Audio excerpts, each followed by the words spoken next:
प्रिय विद्यार्थियों, नमस्कार। 12th गणित में आप सभी का हार्दिक स्वागत है, अभिनंदन है। आज 12th कक्षा के अध्याय 3 आव्यूह मैट्रिक्स का अपन अध्ययन करेंगे। मैट्रिक्स होती क्या है? तो देखो, मैट्रिक्स की परिभाषा में अपन लिख सकते हैं कि किन्हीं संख्याओं या वस्तुओं का एक आयताकार या वर्गाकार विन्यास, जिसे अपन आव्यूह की परिभाषा में पंक्ति और स्तंभ कहते हैं, वह एक मैट्रिक्स कहलाती है। मैट्रिक्स को सामान्य अंग्रेजी के वर्णमाला के बड़े अक्षरों से निरूपित करते हैं, जैसे ABC लिख सकते हो, XYZ लिख सकते हो, तथा मैट्रिक्स के अंदर जो अवयव होते हैं उनको अंग्रेजी के वर्णमाला के छोटे अक्षरों द्वारा प्रदर्शित किया जाता है। जैसे ये बड़ा कोष्टक मैट्रिक्स को शो करता है और ये जो बार लिखा हुआ है ये आपके ए मैट्रिक्स को निरूपित करने का तरीका है। अंदर जो अवयव लिखे हुए हैं वो अंदर वाले अवयव आपके ABCD के छोटे अक्षर होंगे। अब इसके अंदर जो है वो पंक्ति और स्तंभ क्या है, जैसे ये जो लिखी जाती है वो आपके R1 होती है, यानी कि पहली पंक्ति। ये जो होती है वो R2 होती है, यानी कि दूसरी पंक्ति। ये जो लिखी जाती है वो आपकी R3 है, यानी कि तीसरी पंक्ति। जो धरती के क्षैतिज है उसको अपन पंक्ति कहते हैं, और जो ऊर्ध्वाधर है उसको अपन स्तंभ कहते हैं। स्तंभ को कॉलम कहते हैं, इसलिए C1 से निरूपित करते हैं, और पंक्ति को अंग्रेजी में रो कहते हैं, इसलिए R से निरूपित करते हैं। पहली पंक्ति है तो R1, दूसरी पंक्ति है तो R2, और तीसरी पंक्ति है तो R3। पहला स्तंभ है तो C1, दूसरा स्तंभ हो तो C2, और तीसरा स्तंभ हो तो C3। जैसे इसके अंदर ये R1 है, ये R2 है और ये R3 है। ये C1 है, ये C2 है और ये C3 है। तो किसी भी वस्तु या संख्याओं को आयताकार बॉक्स के अंदर बंद करना एक मैट्रिक्स कहलाती है। चलो आगे चलते हैं। मैट्रिक्स की कोटि, ऑर्डर ऑफ मैट्रिक्स। यदि किसी मैट्रिक्स में पंक्ति की संख्या को m तथा स्तंभ की संख्या को n मान ले तो उस मैट्रिक्स की कोटि को m × n से प्रदर्शित करते हैं। जैसे आप यूँ लिख सकते हो कि A मैट्रिक्स थी, ये AIJ स्थिति को बताता है। स्थिति का मतलब ये I जो है वो आपकी पंक्ति को निरूपित करेगा और J जो है वो आपके स्तंभ को निरूपित करेगा। तो और ये M और N जो है वो पंक्ति की संख्या कितनी है और स्तंभ की संख्या कितनी है, इन दोनों को निरूपित करेगा। जैसे A बराबर आपको एक A मैट्रिक्स दे दी, इसके अंदर चेक करो पंक्ति कितनी है, 1 2, 2 पंक्ति है। पहले हमेशा पंक्ति लिखी जाएगी क्योंकि m पंक्ति थी और n स्तंभों की संख्या थी, परंतु कोटि होती थी m × n, तो पहले हमेशा पंक्ति लिखी जाएगी, फिर स्तंभ की संख्या। स्तंभ कितने हैं, 1 2 3, यानी कि 2 पंक्ति और 3 स्तंभ, तो उसकी कोटि बन जाएगी 2 × 3। इस प्रकार इसमें देखो 1 2 3, 3 पंक्ति है, कोटि भी कितनी है, 3 है, तो इस मैट्रिक्स की कोटि कितनी बन जाएगी, 3 × 3। चलो अगला टॉपिक है मैट्रिक्स का निरूपण। देखो इसके अंदर क्या है। यदि किसी मैट्रिक्स A में पंक्तियों की संख्या m तथा स्तंभों की संख्या n हो तो उसको निरूपित निम्न प्रकार से किया जाता है। जैसे आपको पहली पंक्ति का पहला अवयव चाहिए, अभी मैंने आपको बताया था कि AIJ से निरूपित करते हैं। तो पहली पंक्ति का पहला अवयव मतलब आप उसको लिखोगे A1 1, ये पहले वाला 1 पंक्ति को निरूपित करेगा, दूसरे वाला 1 स्तंभ को निरूपित करेगा। इसी प्रकार यदि अपने को लिखने की जरूरत पड़ी पहली पंक्ति का दूसरा अवयव, तो A1 2, पहली पंक्ति दूसरा अवयव, यानी कि स्तंभ दूसरा। A13 का मतलब हुआ पहली पंक्ति में तीसरे स्तंभ पर स्थित अवयव। इसी प्रकार यदि आपको कहीं लिखना पड़े कि 3 1, इसका मतलब तीसरी पंक्ति का पहला अवयव है, तीसरी पंक्ति का दूसरा अवयव है, तीसरी पंक्ति का तीसरा अवयव है। ये निरूपित करते हैं कि वो अवयव किस स्थान पर है। अवयव के स्थान को निरूपित करने का ये IJ एक तरीका होता है। इस प्रकार आपको जितनी बड़ी मैट्रिक्स बनानी हो आप उस मैट्रिक्स को लिख सकते हो। मैट्रिक्स को एक व्यापक रूप में आप AIJ भी लिख सकते हो। अवयव को लिखने का तरीका है। अपन संक्षेप में यदि पूरी मैट्रिक्स को लिखना चाहे कि मैट्रिक्स है क्या चीज, तो उसको अपन यूँ लिख सकते हैं कि मैट्रिक्स को कैपिटल अक्षर से निरूपित करते हैं और ये अवयव को छोटे अक्षर से निरूपित करते हैं और ये IJ उसका स्थान बता देगा और फिर कोष्टक बंद और बाहर इसकी कोटि। यानी कि संक्षिप्त में मैट्रिक्स की परिभाषा क्या हो गई, A बराबर AIJ M इंटू N। अब ये IJ क्या है, क्रमशः गिनती है।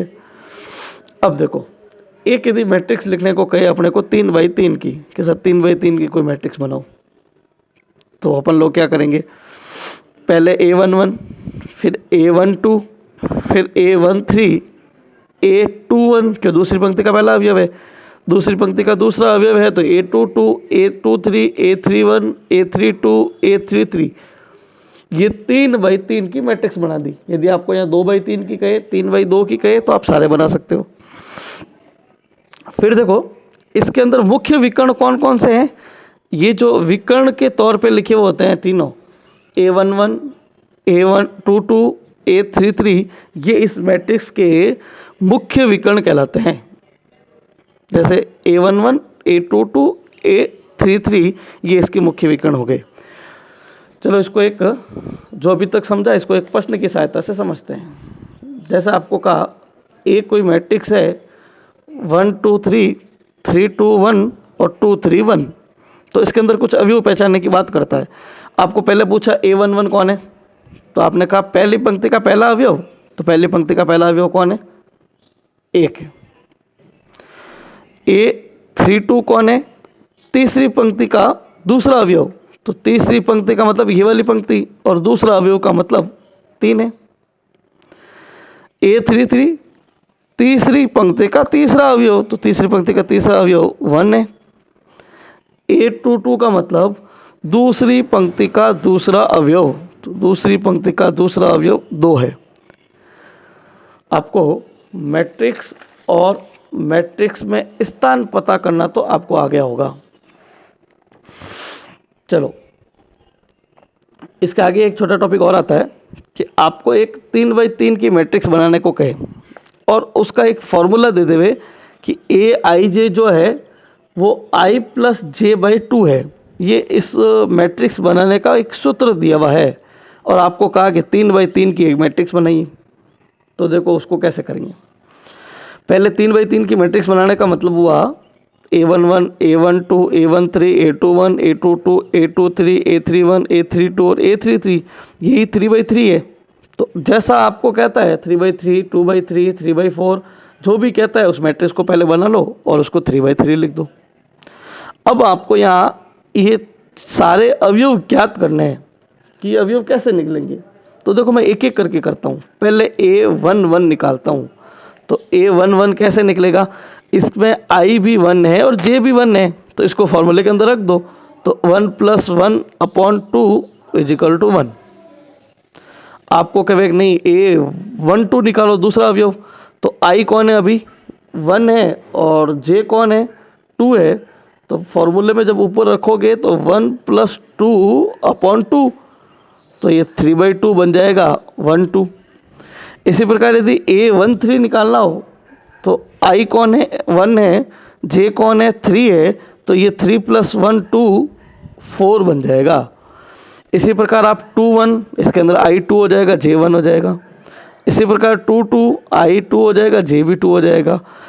2 3, 3 1, 3 2, 3 3, जितनी मैट्रिक्स आपको बनाने को कहे 2x2 या 3x3 या 3x4, जितने अवयव हो वो सारे के सारे अवयव उस दिए गए फॉर्मूले के अंदर रखो और जो मान आते हैं वो सारे मान निकाल के एक मैट्रिक्स के फॉर्म में रख दो। जैसे 1 1 अपने 1 आया था, 1 2 3/2 आया था, 1 3 2 आया था। ऐसे जितने मान आपको मैट्रिक्स में चाहिए थे वो सब निकालो और वो सारे मान इसके अंदर ला के रख दो। तो जो प्राप्त मैट्रिक्स होगी वो आपके इस फॉर्मूले को निरूपण करेगी। ऐसे प्रश्न आपको प्रश्नावली के अंदर बहुत सारे पूछे गए हैं। चलो आगे बढ़ते हैं। विभिन्न प्रकार के matrix, type of matrix, matrix के प्रकार। देखो पहली होती है उसके अंदर पंक्ति मैट्रिक्स। इन सब मैट्रिक्स को मैं जैसा नाम है वैसा ही उन सब का काम है। तो पंक्ति मैट्रिक्स क्या होगा? यदि किसी मैट्रिक्स के अंदर केवल पंक्तियों की संख्या एक हो, यानी कि उसके अंदर पंक्ति की संख्या जो है वो एक ही होनी चाहिए, तो वो पंक्ति मैट्रिक्स कहलाएगी। इसका मतलब ये हुआ AIJMN के अंदर पंक्ति एक ही होनी चाहिए। आप ये मैट्रिक्स लिखने का तरीका था A बराबर AIJM इंटू N, इसमें पंक्ति एक ही होनी चाहिए।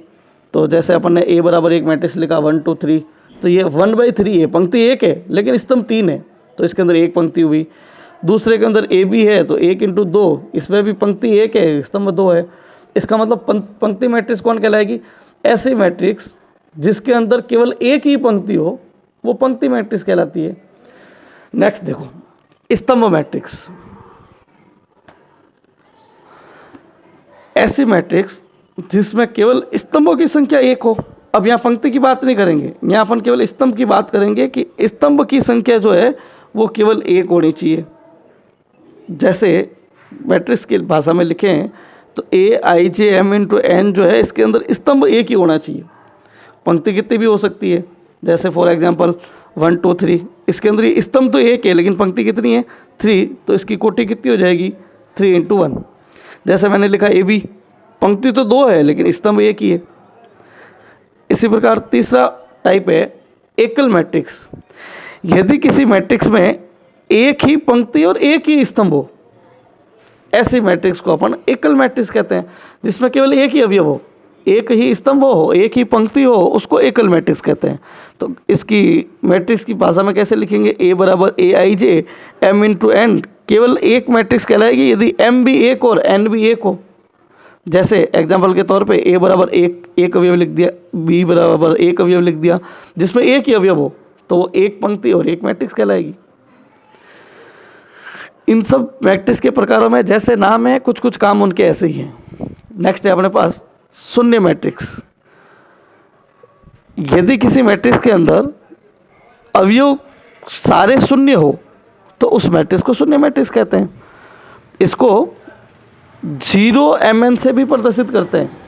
कैपिटल 0 लिखो और M इंटू N उसकी कोटि बना दो तो शून्य मैट्रिक्स कहलाती है। सिंपल सी भाषा में कि ऐसी मैट्रिक्स जिसके सारे अवयव शून्य हो, शून्य मैट्रिक्स कहलाएगी। जैसे A बराबर AIJM इंटू N था, ये एक शून्य मैट्रिक्स कहलाएगी। क्यों? क्योंकि इसके सारे अवयव 0 होंगे जब I और J सब कुछ 0 हो। तो ये 3/3 की शून्य मैट्रिक्स है, ये 2/2 की शून्य मैट्रिक्स है। ऐसी मैट्रिक्स जिसके सारे ही अवयव शून्य हो, शून्य मैट्रिक्स कहलाती है। आगे है वर्ग मैट्रिक्स। यदि किसी मैट्रिक्स में पंक्ति तथा स्तंभों की संख्या समान हो, वर्ग का मतलब लंबाई और चौड़ाई दोनों समान हो, तो यहाँ लंबाई चौड़ाई को पंक्ति और स्तंभ के रूप में लिखा हुआ है।